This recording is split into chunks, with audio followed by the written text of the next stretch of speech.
है, कहा जा रहा है 8,000 की यहाँ पर संख्या मौजूद है, लेकिन इसके साथ विदेशी मेहमानों की मौजूदगी, बड़े कलाकारों की मौजूदगी और धर्माचार्यों की मौजूदगी भी खास है। तस्वीरें आप एक एक करके सभी उन गणमान्य लोगों की देख रहे हैं जो संभावित मंत्री हैं। इस वक्त आपको तस्वीर में, अगर मैं गलत नहीं तो पीयूष गोयल इस वक्त दिखाई पड़ रहे हैं।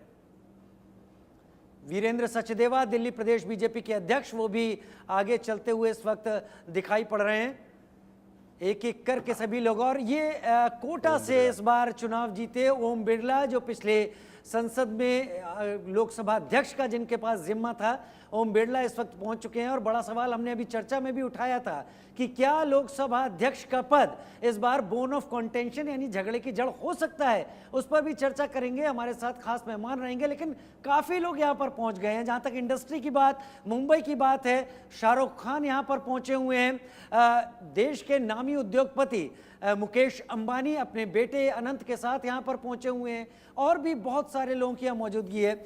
हमारे editor in chief Rana Yashwant sir मेरे साथ जुड़े हुए हैं। सर, इन तस्वीरों को आप किस तरीके से इनको बताएंगे?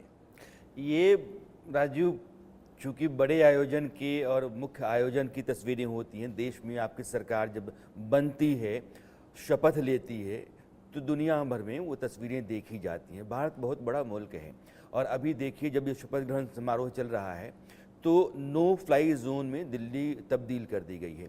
अभी कोई भी फ्लाइट ना तो लैंड कर सकती है दिल्ली में, ना टेक ऑफ कर सकती है।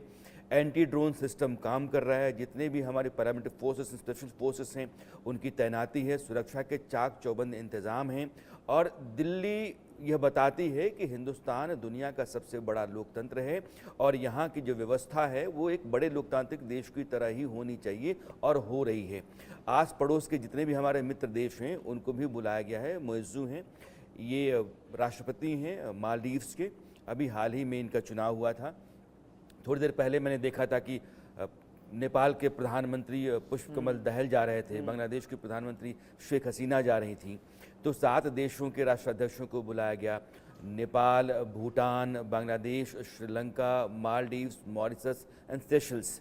तो ये वैसे देश हैं जो भारत की सुरक्षा और ये क्षेत्रीय अखंडता एकता के लिए, ताकत के लिए बहुत ज़रूरी हैं। तो यह पहला जो पायदान नई सरकार का शपथ ग्रहण का है, उसी पर नरेंद्र मोदी ने बता दिया कि इस पूरे इलाके में जो भारतीय उपमहाद्वीप का है, भारत अपने मित्र देशों के साथ एक मजबूत गठजोड़ के साथ चल रहा है। उसमें